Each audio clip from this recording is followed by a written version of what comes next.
Hey guys, and welcome to the Miss Kena channel. I actually couldn't wave at you guys because I'm actually holding my phone. I did not bring my tripod because I actually didn't think I would be filming right now. I'm actually at work and I'm just about to clock in, but then I realized I still have a lot of time left.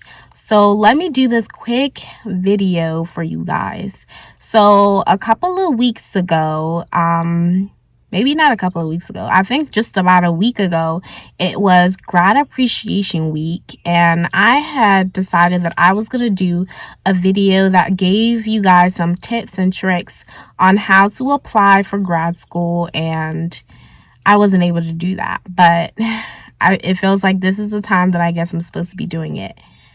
So let us get started on this video. If you are currently like a senior in your undergrad, or maybe you are taking a gap year, or you are done, you have graduated, you are not taking a gap year, maybe this is just the beginning of the summer where you are applying for grad school, wherever you are, this is applicable to you. So one of the things I would suggest is that you don't have to go to grad school right after undergrad. I would suggest totally taking a break, like going into not necessarily the fall, but the spring semester that your grad school's opening, just because it's good to take a good mental break. I mean, undergrad is extremely draining, at least it was for me. And I know that like it's really tough. So it's good to get a good mental break before you start up again.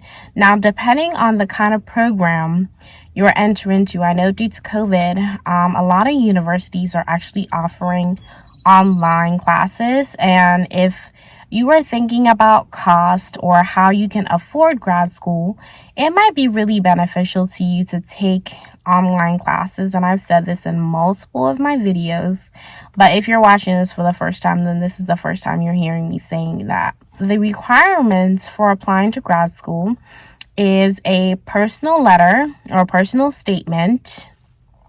It requires a resume, and then it actually requires your actual certification. And then sometimes, depending on which grad school you're going to, whether you're attending a PA school or you're entering into a graduate/PhD program, you might have to take an interview as well.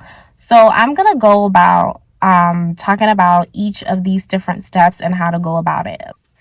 I say the resume is probably the easiest part of this entire process. And that's because hopefully you have been working on your resume since your like first semester, first year in college in your undergrad. So that is mostly done. And if it's not, you need to go back and reevaluate all the activities you did, all the clubs that you have done, all the awards that you have accomplished, and you need to document and give an accurate date about when you received or when you accomplished those things.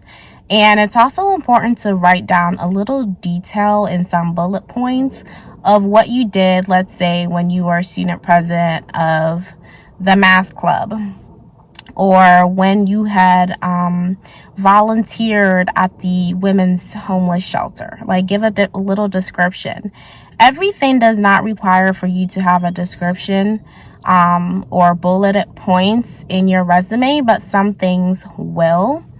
And so it's important to look up lots of examples too. Like, you can ask people that are in your undergrad studies to help you. There's always someone that's there to help seniors or even juniors to help build their resume. I know they always offer these resume workshops. At least they did when I was in my undergrad so many times. I mean, I attended so many of them. By the time I was like my senior year, I was pretty much done with my resume, to be quite honest with you guys. So it is important to remember that your resume for grad school only includes everything you have done in your 4 years in your undergrad. So nothing extending from your high school or beyond, please. People or the admissions people at your grad school do not care what you did prior to undergrad. Now, it's very important that you are very transparent in your personal statement. At least I was. Like, if you're not giving a prompt, but if you're not giving a specific prompt to write about, then you are basically free to talk about whatever you really want to talk about and why you are a good applicant for the school that you are applying for. And like I said, transparency is so important. I think it's so important to include a story. You want to make the admissions people really excited about who you are and why you're a good candidate for their school. And it's always good to start off with a story.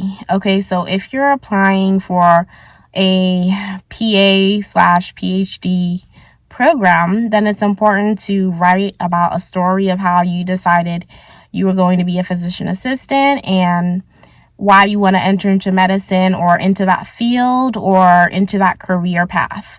So it's always important to include some form of a story because everybody's story is so different and it makes your letter or your personal statement very unique. Like, I'm going to use myself as an example. Like, going into the program, I knew that I had given myself a deadline on when I wanted to finish things. So I told my advisor very early on, I said, I need to be taking more than one class at a time. And that's because I have a goal to be done at this time, or this year. So it's very important. And so far, I feel like they haven't failed me in the process. So yeah, express your concern and be transparent about the whole process. The third part is your actual application. So it's just very important that you are truthful about when you accomplished certain things.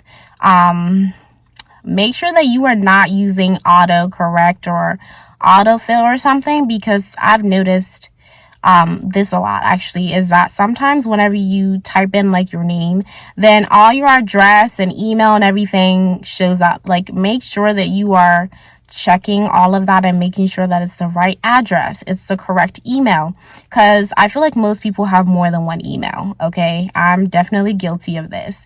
And so you want to make sure it's your professional email and not your personal email, because people will look at your email and just realize that this is not serious. So if you don't have a professional email, maybe you should create that too. So make sure that all the information is correct. Now, if you do have, let's say, academic probation, or you have been in some kind of an academic failure program or something, I can't think of the word, but basically if you failed a lot of classes in your undergrad and you had to be put on this program to help you get back on track or something, make sure to be transparent about that, because this is on your transcript. Okay, it's already on your transcript. So if you're not transparent when they ask you that, it's going to show off as if you are lying to the school about your credentials or your transcript, and that's not going to look good because they already asked you if you have been on that. And it's just important to be transparent. Maybe you were going through a loss, you lost somebody in your family and that was affecting your academics, or you were just not, whatever reason it is. Why is there a bug in here?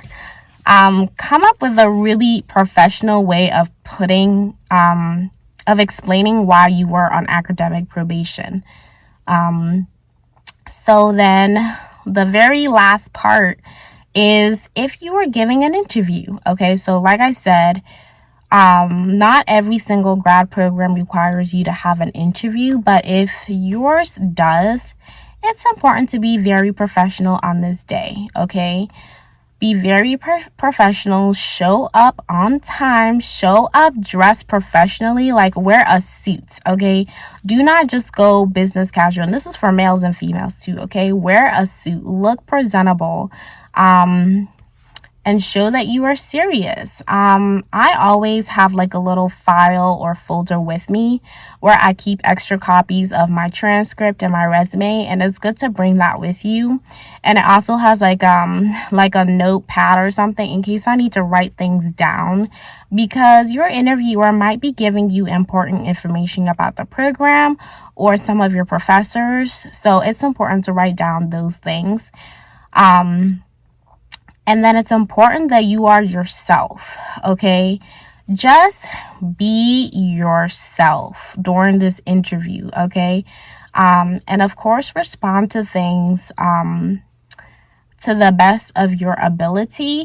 I say there's so many like practice questions depending on the program that you're going to that are already online. Maybe before you go on your interview, do your little homework, look up a couple of these questions and practice in the mirror so that you are prepared and you're not completely shocked about some of the questions that your interviewer is going to be asking you. So before I have to go, because it's getting to that time, the last thing that I have to say that it's important to take your time when you are doing your interview. Like, just take your time and answer the questions to the best of your ability.